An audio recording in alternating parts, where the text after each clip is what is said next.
Hi, I'm Glenn and welcome to my next project. Today I'm going to be refacing these cabinets. My wife has tasked me with making these look really nice and being bomb-proof. We have some areas that have worn off and it's a little bit lumpy. It looks a little bit like orange peel. So what I'm going to do is strip them all down, reface them, put in new hardware, new pulls. We're going to do the soft close on the cabinets and the drawers, and voila, nearly a brand new kitchen.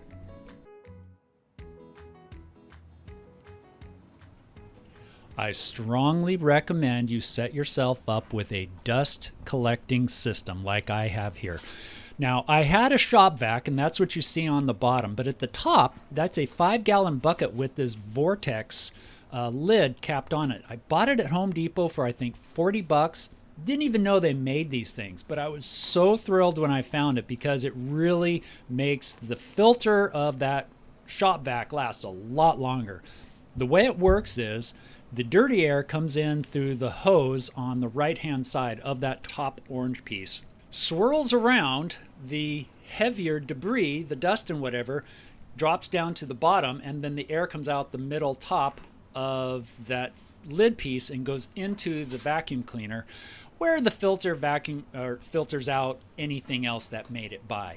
But it'll make your filter last a heck of a lot longer and is just a really wonderful tool if you're going to do any sanding. However, if you want a good finish, you are going to have to sand, and more than likely sand a lot. More than likely, you're going to have to sand more than you think possible. And the funny thing is, the more you sand, the more you see you need to sand. And if you don't sand enough, your finished surface is going to look like junk. At least 90% of your finish is based on everything you do before you paint. The paint is the last thing you do once everything is perfect. So the only thing the paint does is it adds color. Do not count on the paint to fill in any gaps or any holes, none of that stuff. All it does is change the color. So if you can feel something with your fingers, oh yeah, you will be able to see it. Now it's really hard before you paint to know what needs to be done because of all the different colors in the wood. So what I ended up doing was I sanded quite a bit, what I thought was enough, and then I put on some primer, and then I could see the areas that needed more sanding.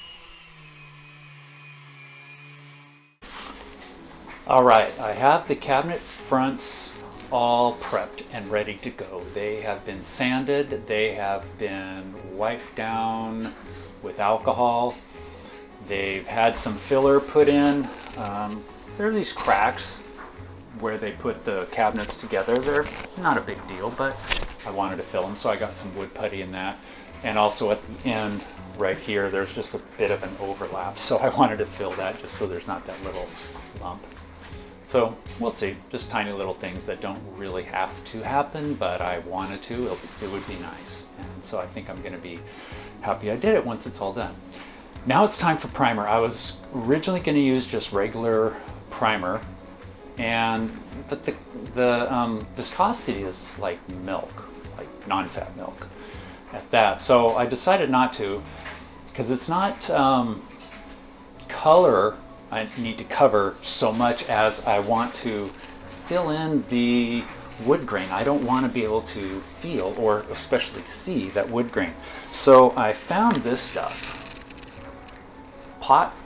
Peel Stop Triple Thick High Build Binding Primer. That's what I am doing now. I'm going to finish putting on one coat, and then I'm going to start over and put on the second because I'm pretty sure it'll be dry enough by then. So I started off with a velvet roller, one of the small ones. I didn't like it at all. It mostly just skidded along. So now I'm using a foam roller, which does have that problem because this primer is really slippery. So when I first put it on, I have to just slide it around a bit, and then once I work some of it off, then there's enough friction for it to go. And what works even better is sometimes I'll just put it on with a brush and then wait till it starts to tack up a little bit, and then I can roll it and give it a better texture like this. smooth it out a bit. See how I did that right there? That was a little brush print. I'm not done, but that just gives you an idea.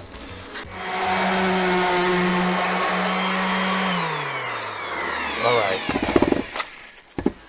I just wanted to cut in here really quick and let you know one of the techniques I have to use for sanding is that because this primer, this triple thick primer is so, it's weird. It's very much like Elmer's glue, school glue.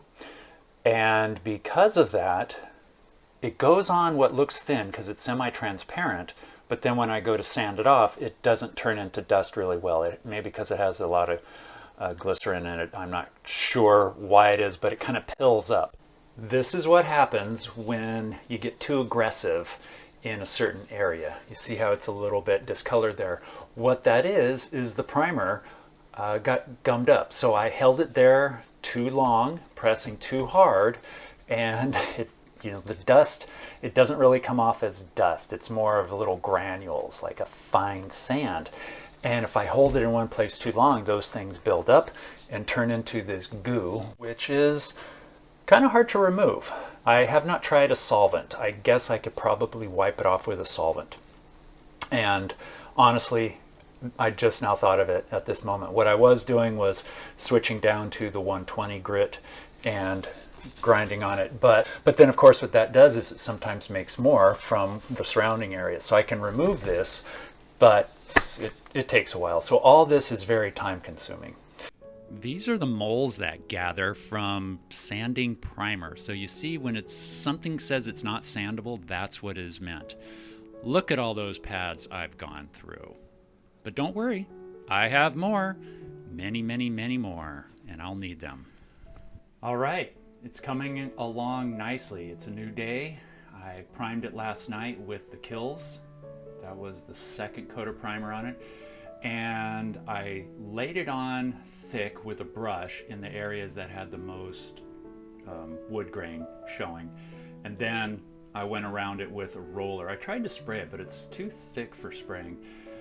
In hindsight, I think I would have used the Kills all the way through instead of using that triple thick stuff. It just didn't work out very well.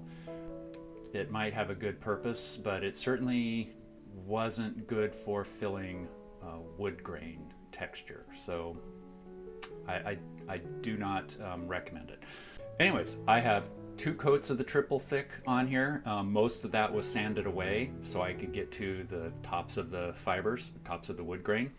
And then I put 2 coats of the Kills on it. So the most recent coat, I went over it with a brush, and then I went over it with I didn't go over everything with the brush. I went over just the low spots.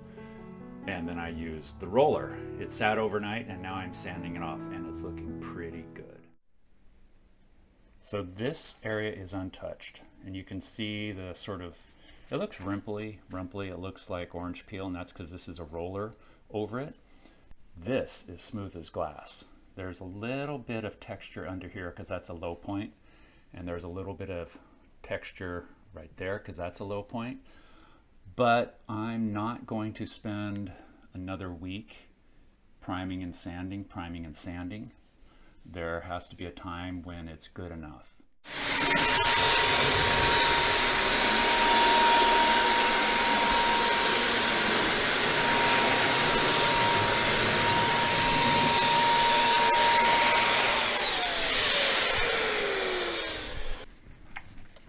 Okay, that was the first band.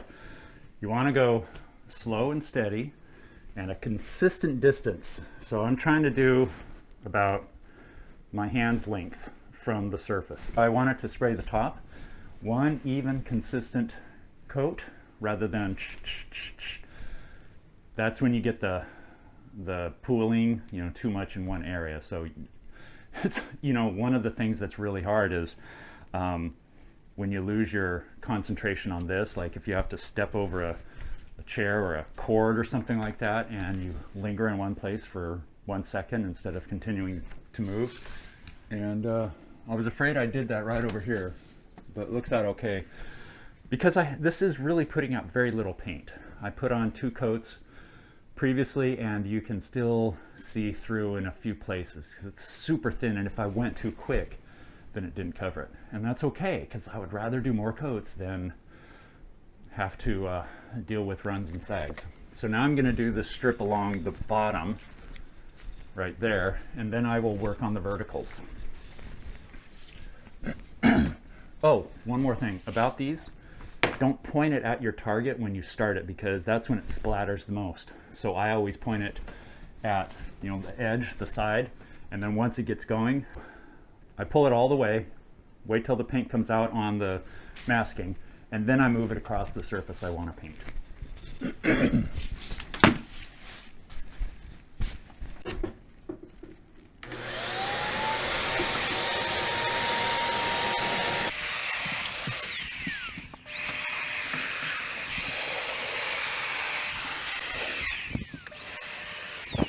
So one thing that's difficult to think of when you're masking this off, I mean, it's pretty obvious to mask right there and right there, but for example, there's a little doorway here, and as I'm aiming here, there's paint going that way, and there's curtains and a window over there and a wall of different colors. So you want to make sure you mask off as far as this could possibly fling paint. The best way would be just to seal that with plastic, seal the doorway with plastic so it can't get back there. But that wasn't practical for this being masked off for a couple of days. I want to point out a couple more things. First of all, I have my light aimed so it's hitting the wood, the cabinets to the side, so it has really long shadows, which makes it a lot easier to see imperfections or elevation changes. So we can see this is the crease where they put the two cabinets together. Now I did use some wood filler in there, but I can still feel it. So in fact, I think I went over it twice with wood filler, so it didn't work terribly well. My son wanted to leave his mark. Ta-da! Painting is complete. Here's a close-up view of the texture that the Wagner Flexio 3000 leaves. This is the finest, smoothest spray I can get. There's a little pinhole imperfection in the wood. There was a little sag right there. And now you can see the seam where the two cabinet boxes go together. Not too bad. I'm not too concerned with the blemishes or imperfections in the cabinet boxes at this point because the doors are going to cover most of it. And even by their proximity, even if they don't directly hide something, they're still going to, you know, make it less obvious. All right, let's pull back and see the full kitchen. I know it's really hard to tell from this distance, but trust me, it looks good. Now this is probably the most visible area because it's the most light, and I have quite a few errors here. You see the wood grain at the bottom. That pit on the left is where wood fill didn't completely fill it. So I don't know what I'm gonna do about that. I'm gonna just wait and see how it looks in real life. If I need to go over it again, I will. I still have filler and more paint. Well, apparently I forgot to turn on my mic during this, and I'm telling you some really, really important stuff. You can tell by the pointing I'm doing there. But what I was able to recall from this video is that I wanted to show you the overspray and how it leaked through my masking. So I used that piece of paper there, which moved when I blew it, and then paint got onto the wall right underneath there. So that's something to think about. It's really, really difficult to completely, perfectly mask everything off. But I want to show you these little areas that escaped me, so you hopefully don't experience that. Hello, all you groovy guys and gals. Yesterday I put on 2 coats of paint. Finally, 7 days of preparation. Not all of it in this room, but my God, this is a small kitchen. I mean, some people have kitchens twice this size and it's taken me this long. I've been putting on primer and sanding and primer and sanding, so I have a total of 4 coats of primer and 2 coats of paint. The paint I'm using is Benjamin Moore Advance, Benjamin Moore Advance. stark white. And it looks pretty good. I'm using the Wagner sprayer. It works okay. I mean, for the money, it was a good buy. It doesn't leave a really silky, smooth texture. It's a little bit textured, which is probably going to be a good thing in the long run. It's not going to show every imperfection. It's not going to show the wood grain as much as if it was smooth as glass surface, paint surface, where it would really show every single imperfection. I'm going to put 2 more on today, just because I know it's going to need it, because I'm putting it on so thin. I would rather do multiple coats thin than try to get full coverage with 1 or 2 coats and then have globs and sags and runs. Because as soon as I spray here, I move along and I go over here, and by the time I get here, this has started sagging and it's also started curing. So it's really hard to do anything about it at that point. So that's what I'm going to do now. Woohoo! I'm finally painting. So happy. I still have 18 cabinet door fronts to take care of in the garage, and they're going to take even longer because of the tiny little routing trim along the edges. But Benjamin Moore Advance is what I'm using. So far I like it. I found, well, it's a little tiny bit thick for this sprayer, and it's putting out spatters, so I thinned it with alcohol. I put 4 caps of alcohol in this whole thing full of paint, stirred it around. I don't know that it made a difference. The first one I didn't dilute at all, and it came out a little bit spattery, and so I diluted it with the alcohol, and I was hoping it wouldn't turn out spattery, but it did anyway, so I don't think it really mattered. There you have it.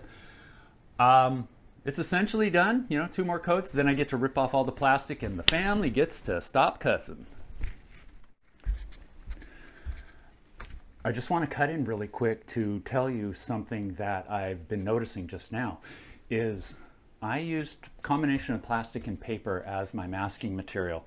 Now the plastic is, easy-ish to work with, and it's easy to get behind it if you need to. So since this was up for a few days, it was helpful to have the plastic because it's more pliable, but the downside is it blows around. So the air coming out of the sprayer is moving it around, and it's breaking off the dried paint that was on there from previous sprays.